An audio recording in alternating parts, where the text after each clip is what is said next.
दिन का खुद साख्ता कमांडर रियाज नाइकू फिर से सरगर्म हो गया है। खुफिया रिपोर्टों में इसका इंकशाफ हुआ है।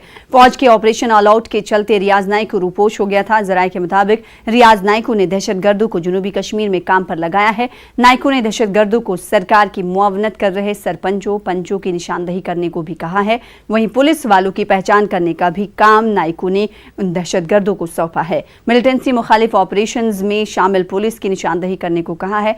नाइकू आए दिन ऑडियो वीडियो पैगाम जारी करता है और कश्मीरियों को धमकाने के लिए पैगाम देता रहता है। हिजबुल मुजाहिदीन के दहशतगर्द पुलवामा में मुतहर्रिक हो गए हैं और ग्राउंड वर्कर भी पुलवामा में काम कर रहे हैं। वहीं जराये के मुताबिक ये भी पता चला है कि दहशतगर्द गैर कश्मीरी गैर मुस्लिम मजदूरों को निशाना बनाने की फिराक में हैं और वादी में मुकीम गैर मुस्लिम मजदूरों को निशाना बनाया जा सकता है। जम्मू कश्मीर में सिक्योरिटी फोर्सेस और मिलिटेंटों के दरमियान इनकाउंटर हुआ। ये इनकाउंटर जिला गांदरबल के कूलनगुंड इलाके में हुआ है। इनकाउंटर में अब तक एक मिलिटेंट को हलाक किया गया है। इस इनकाउंटर में एक फौजी जवान भी जख्मी हुआ है। जख्मी जवान की शनाख्त यूपी के हवलदार राहुल के तौर पर हुई है। इसकी हालत अब मुस्तहकम बताई जा रही है। बताया जा रहा है कि इलाके में मिलिटेंटों की मौजूदगी की इत्तला के बाद सिक्योरिटी फोर्सेज ने इलाके का दौरा किया। इस बीच इलाके में छुपे मिलिटेंटों ने फोर्सेज पर फायरिंग कर दी। इस खबर पर आखिरी इत्तलात मिलने तक इलाके में फायरिंग रुक गई थी, मगर इलाके में फोर्सेज का सर्च ऑपरेशन जारी था। वादी कश्मीर में आज रेल खदमात दोबारा बहाल हुई हैं। जम्मू कश्मीर से दफा 370 की मनसूखी के तकरीबन 3 माह से जायद वक्त के बाद ये खदमात दोबारा बहाल की गई हैं और कल रेल का ट्रायल रन किया गया और कल ही रेलवे से मुंसलिक अफराद ने कहा था कि आज रेल खदमात को खोल दिया गया है। अफसरों के मुताबिक रेल खदमात को 1 हफ्ते पहले ही खोलने की तजवीज़ थी, मगर खराब मौसम की वजह से ऐसा नहीं हो पाया। लेकिन अब मौसम में बेहतरी के बाद रेल खदमात को दोबारा बहाल किया गया है। आपको बता दें कि फिलहाल रेल सर्विस श्रीनगर से बारामुल्ला जाने के लिए तैयार है। जनूबी कश्मीर की जानिब ये ट्रेन नहीं जा सकती क्योंकि अभी ट्रैक को ठीक नहीं किया गया है। उधर वादी कश्मीर में मजमूई तौर पर हालात काबू में हैं। कई हसास मकामात पर दफा 144 नाफिज है। लाल चौक में सुबह के औकात में दुकानें खुली हुई नजर आईं। सड़कों पर निजी गाड़ियों की नकलो हमल जारी है, ताहम पब्लिक ट्रांसपोर्ट सड़कों पर से अभी भी गायब है। प्रीपेड और इंटरनेट सर्विस भी लगातार बंद है, जिसकी वजह से लोगों को काफी मुश्किलात का सामना करना पड़ रहा है।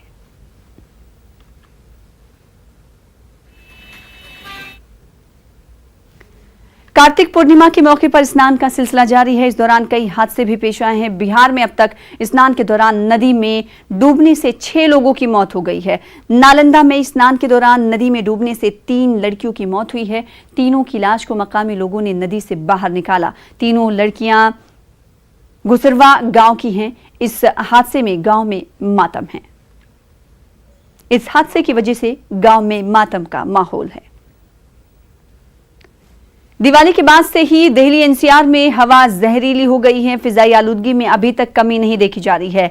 बीच में तेज हवाओं के चलने की वजह से दिल्ली वालों को थोड़ी राहत जरूर मिली थी, लेकिन आज फिजाई आलूदगी की सतह PM 2.5 की सतह से ज्यादा दर्ज की गई है। लोगों को फिजाई आलूदगी में इजाफे की वजह से दिक्कतों का सामना है।